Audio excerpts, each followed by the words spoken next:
lu nggak akan ketemuin yang namanya mati. Pada suatu hari itu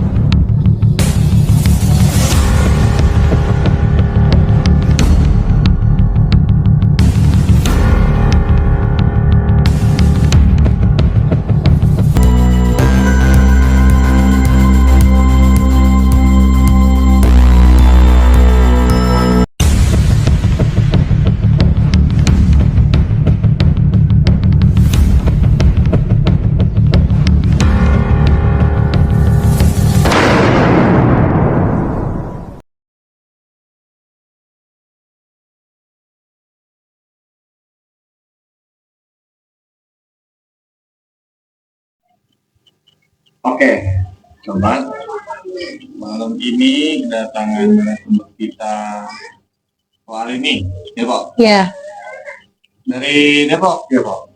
iya dari Depok. Apa kabar? Alhamdulillah baik. Baik. Aktivitas apa nih? Di rumah aja, jadi ibu rumah tangga. Oh, ibu rumah tangga, anak awal suami. Iya.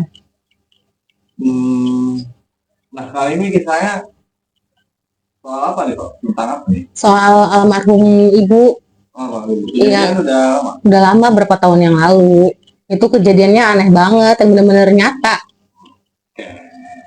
Nah, sobat, kita nonton sampai akhir kisah dari Po hari ini. Jangan skip videonya. Inilah Po ini. Assalamualaikum warahmatullahi wabarakatuh. Waktu di sore hari, ya kan, ibu tuh lagi tidur, nonton TV sambil tiduran lah waktu sore. Nah, pas kita nonton tuh bareng-bareng kan, nonton TV. Nah, pas itu saya tinggal keluar sama anak-anak saya kan keluar. Nah, saya nongkrong di luar rumah. Dan terus ibu ditinggal sendiri nonton TV di ruang tamu. Nah, pas sudah berapa jam kemudian tuh saya masuk lagi kan ke dalam rumah. Pas saya lihat tuh ibu udah nggak ada di ruang tamu. Pas dicari-cari di rumah ya kan, sampai di dalam lemari, sampai di kamar mandi, di ruangan yang lain dicari tuh nggak ada.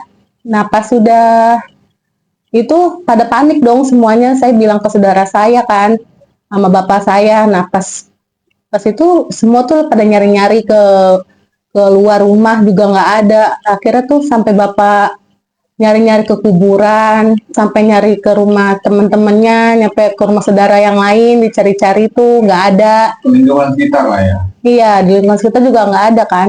Nah, kalau misalkan posisinya kalau ibu pun keluar rumah kan pasti saya ngelihat, karena kan saya di depan rumah kan nongkrongnya. Nah, pasti kan ngelihat kan kalau ibu, soalnya juga ibu posisinya habis operasi. Kakinya dan jalannya pun belum begitu lancar banget, jadi kan nggak mungkin pergi jauh. Nah, pas sudah sampai berjam-jam tuh dicari kesana kemari tuh nggak ketemu. Nah, pas sudah itu pada kebingungan kan. Nah, saya juga sempat istirahat juga tuh di tempat ibu saya nonton TV. Saya tiduran di situ sama anak saya. Nah, pas saya posisi tiduran di situ, saya nonton TV. Nah, terus saya keluar lagi kan, dengan nyari-nyari kabar lagi. Pas bapak saya pulang katanya nggak ada, dicari di mana-mana. Nah, pada ngumpul di luar rumah. Pas ngumpul di luar rumah, terus ada saudara saya kan. Pas dia mau keluar, dia nengok dulu ke dalam rumah. Pas nengok ke dalam rumah, pas dia ngeliat arah dapur, tuh ngeliat ibu saya tuh lagi bawa-bawa anduk habis selesai mandi. Terus kan saudara saya kan kaget dong, tadinya nggak ada dalam rumah, kok tiba-tiba ada di dalam rumah.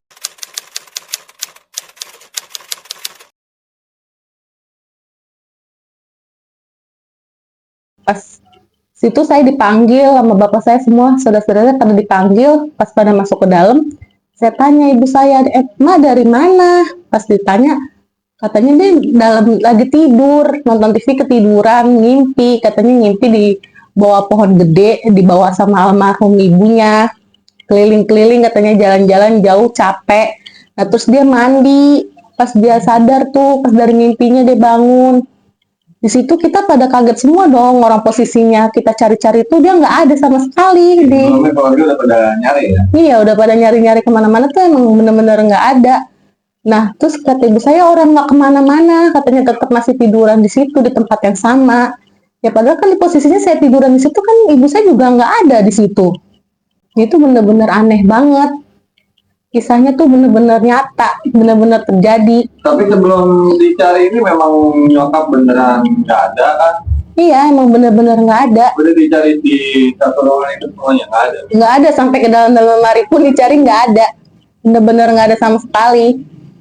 Katanya almarhum ibunya tuh ngejemput di bawah pohon gede yang di sekitaran deket kampus. Itu kan ada pohon gede tuh. Katanya ibunya tuh nunggu di situ. Iya, tapi dia sih bilangnya sih mimpi. Dia tuh pas nonton TV tuh dia bilang mimpi. Oh, Mimpi. posisi lagi nonton TV. Lagi nonton TV. Posisinya dia nonton TV ketiduran, terus mimpi ketemu sama ibunya dijemput di pohon gede. Katanya diajak jalan-jalan. Nah, terus akhirnya dia capek. Nah, pas dia Istirahat lah.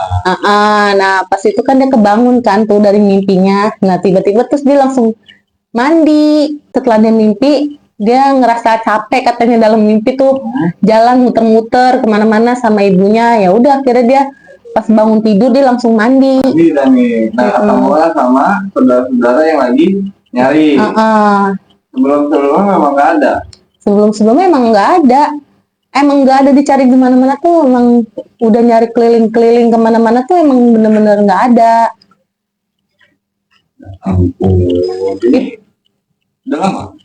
Udah berapa tahun yang lalu dan baru itu kejadian di lingkungan rumah tuh. Baru ibu saya kejadian seperti itu. Katanya sih kalau kata orang dulu ya itu kayak ditutupin sama jin, jadi tuh kita nggak melihat dia ada di situ. Nah pas saya pegang juga kan kata ibu saya gini, coba aja pegang kasur, orang sampai keringetan kok, kata dia gitu, gerah tidur. Pas saya pegang ya iya bener kasurnya kok basah, bekas keringet dia gitu. Tapi Dianya nggak ada. Makanya pada kebingungan kan. Emang di situ juga ibu tuh posisinya sakit udah bertahun-tahun kan karena sakit diabetes, sakit gula udah selama hampir 3 tahun lebih lah dia sakit dan akhirnya meninggal. Itu tuh ya banyak kejadian-kejadian aneh lah.